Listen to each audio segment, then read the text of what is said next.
محراب و منبر سیریز اکتساب سیرت النبی صلی اللہ علیہ وسلم، مصنف محمود فاروقی، مرتب مشہود فاروقی۔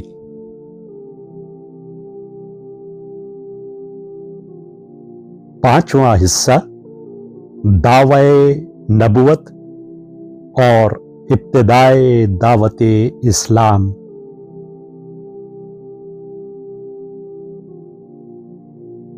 24واں باب دروغ بے فروغ۔ قریش نے دعوت حق کے خلاف جھوٹے پروپیگنڈے کی مہم شروع کر رکھی تھی۔ تحریر محمود فاروقی، آواز و پیشکش مشہود فاروقی۔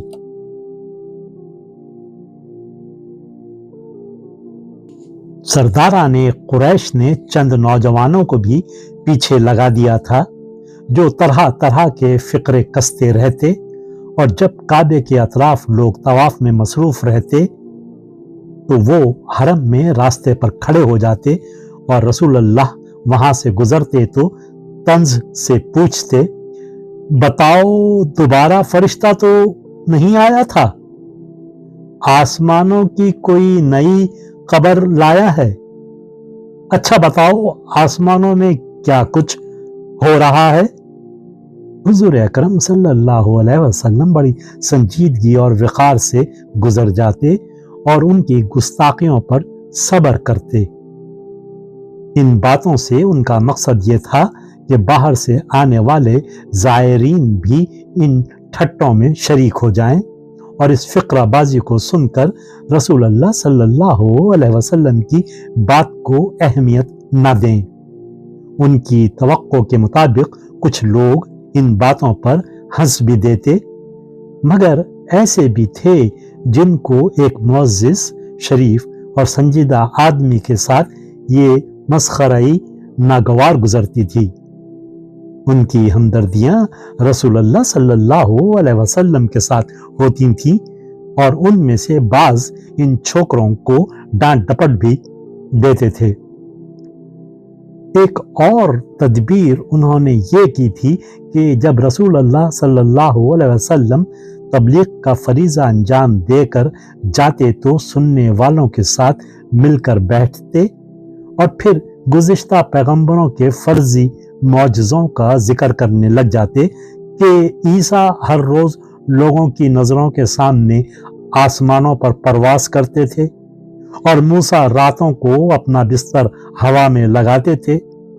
پیغمبر کے لیے تو ایسے کام کرنا ضروری ہے۔ ہم اس شخص سے بھی جو خود کو پیغمبر سمجھتا ہے کہتے ہیں کہ تم بھی ان پہاڑوں کو سونے چاندی کا بنا دو، یا سب کے سامنے آسمان پر پرواز کر کے دکھاؤ، یا زمین کے دفینوں کا سراغ دو تاکہ ہم انہیں نکال لیں اور ساری دنیا سے بے نیاز ہو جائیں۔ اگر تم واقعی رسول ہو تو ایسا کر دکھاؤ جیسا کہ دوسرے پیغمبروں نے کیا۔ ایک اور بات یہ اڑا رکھی تھی کہ اس شخص کی بات نہ سننا، جس کے کان میں اس کی بات پڑ گئی وہ اپنے گھر بار سے بیزار ہو جاتا ہے۔ ہمارے ہاں مکہ میں بھی بہت سے نوجوان اسی طرح مردم بیزار ہو گئے ہیں اور اپنے گھر والوں سے دور دور بھاگتے ہیں۔ غرض دعوت حق کی تحریک کے مقابلے میں مخالفین اسلام نے پروپیگنڈے کی ایک زبردست مہم شروع کر دی تھی، اور چھوٹے بڑے سب سرگرمی سے اسی مشغلے میں مصروف تھے، اور طرح طرح کے بے بنیاد جھوٹی اور فرضی باتیں اور افواہیں اڑا رہے تھے، ایسے الزامات لگا رہے تھے جن کو وہ ثابت نہیں کر سکتے تھے۔ ان کے اس پروپیگنڈے کا اثر بھی ہوتا تھا، اور اس وقت تک کہ براہ راست لوگوں کو رسول اللہ صلی اللہ علیہ وسلم سے یا کسی اور مسلمان سے ملنے اور گفتگو کرنے کا موقع نہیں مل جاتا، وہ رسول اللہ صلی اللہ علیہ وسلم اور اسلام کے بارے میں طرح طرح کی غلط فہمیوں میں مبتلا رہتے تھے، مگر جھوٹ کو کبھی فروغ نہیں ہوتا۔ ان کی یہ جھوٹی باتیں ہی ان کی بات کا اعتبار اٹھا رہی تھیں۔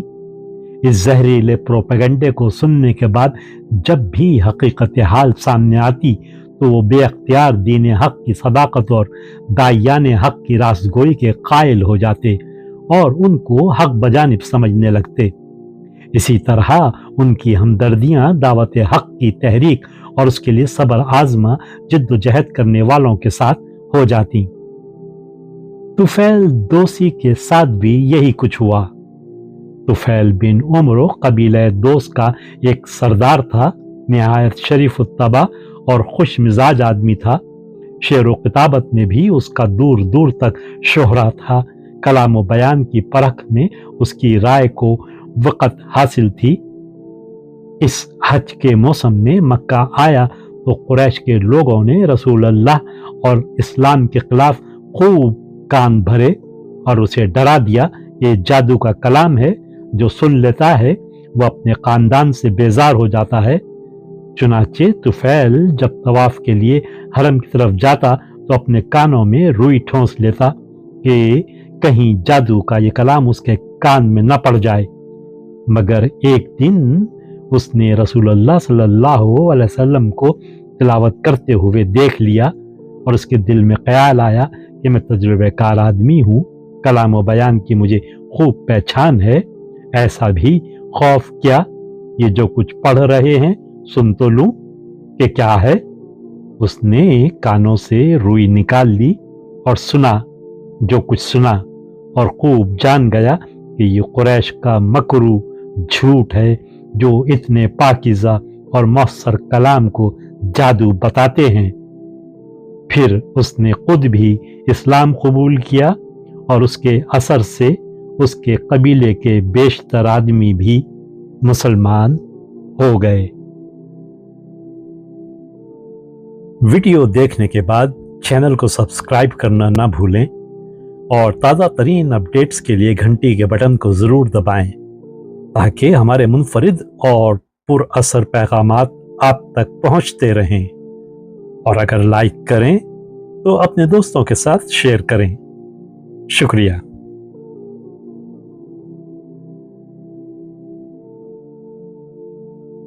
کرن کرن اجالا